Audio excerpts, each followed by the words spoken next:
Welcome. You're watching the Thrift Store Rundown's Odyssey to the Oscars, where we bring the Academy Awards home on a budget. In 1924, 95 years ago, when entertainment entrepreneur Marcus Lowe bought and consolidated Metro Pictures, Goldwyn Pictures, Samuel Goldwyn Studio, and Louis B. Mayer Pictures, MGM was founded. It came in like a lion and has not come out no less since. It's about high time that we saluted one of Hollywood's greatest film studios with a double review. First up, the MGM Story. All 1,713 films of MGM described and illustrated in color and black and white. Now, I know what you're thinking. There's gotta be more than 1,713 films. This book was published in the late 70s by author John Douglas Eames. Bought for $7.99 and for 25% off. The complete history of over 51 years. And if that wasn't enough, we're following it up with the official 50th anniversary pictorial history of The Wizard of Oz by John Frick, J. Scarfone, and William Stillman, with an introduction by Jack Haley Jr. of Turner Entertainment. This is actually a redo of one of our earliest reviews on the channel, and it needs a redo. It sorely deserves a redo. But before we get to that, let's first discuss the MGM Story.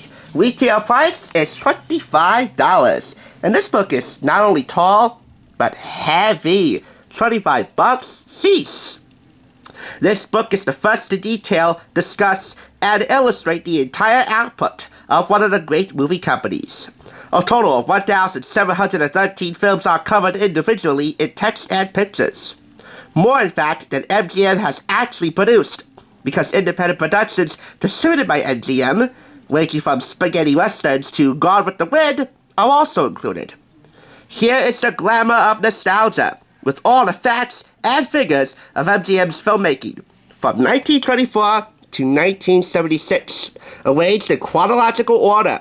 All the stars and the details of their careers, all the producers and directors, writers and photographers.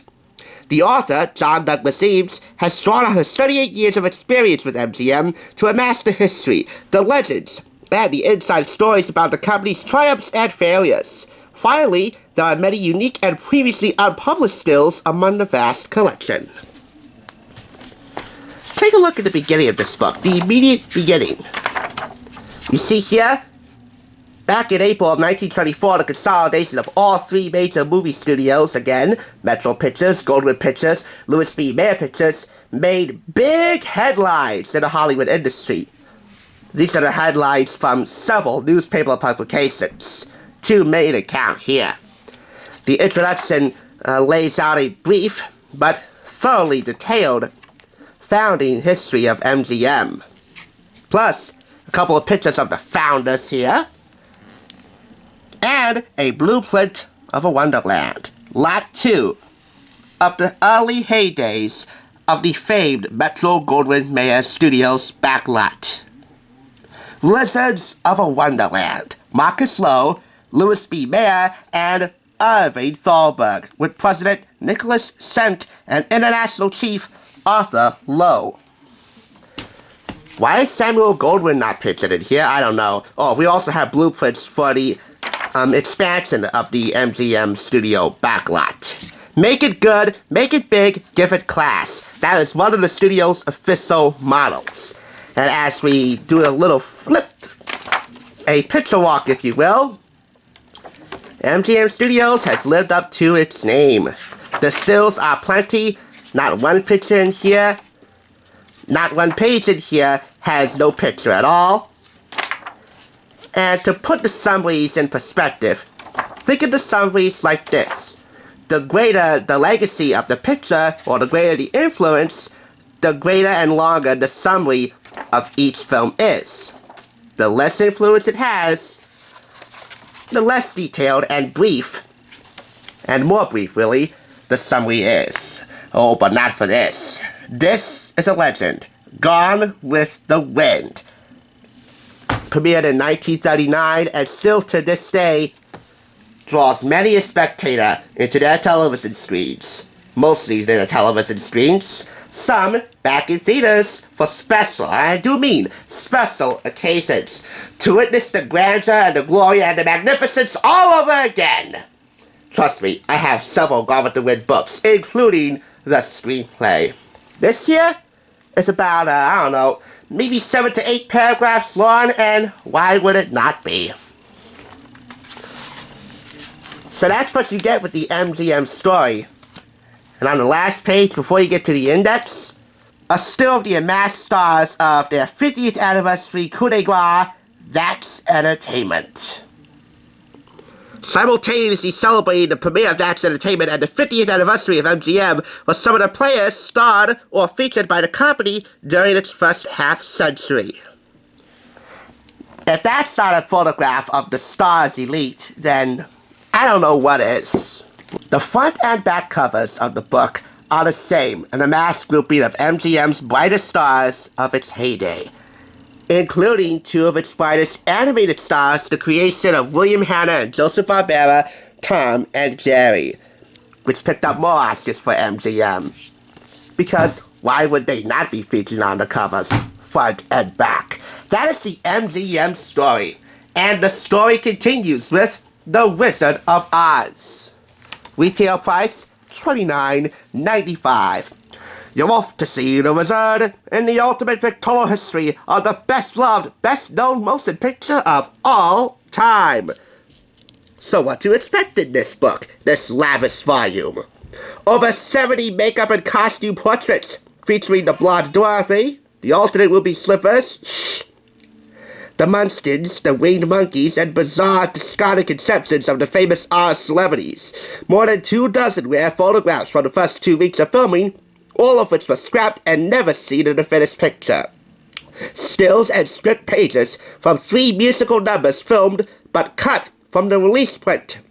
Technicolor test frames of candid moments on the set, exclusive behind-the-scenes and production pictures, plus unique and exciting looks at the Oz characters, scenes, and songs that were dropped from the script.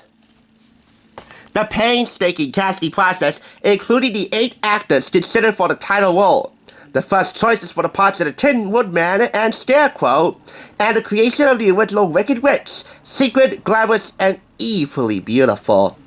The awesome scope of the publicity campaign, posters, lobby cards, newspaper, and magazine photographs, Aussie games, and toys, both national and abroad.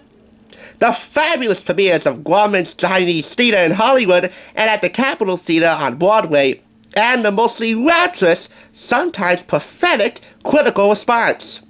The triumph of Oz abroad, foreign language posters, Oz books, and other items.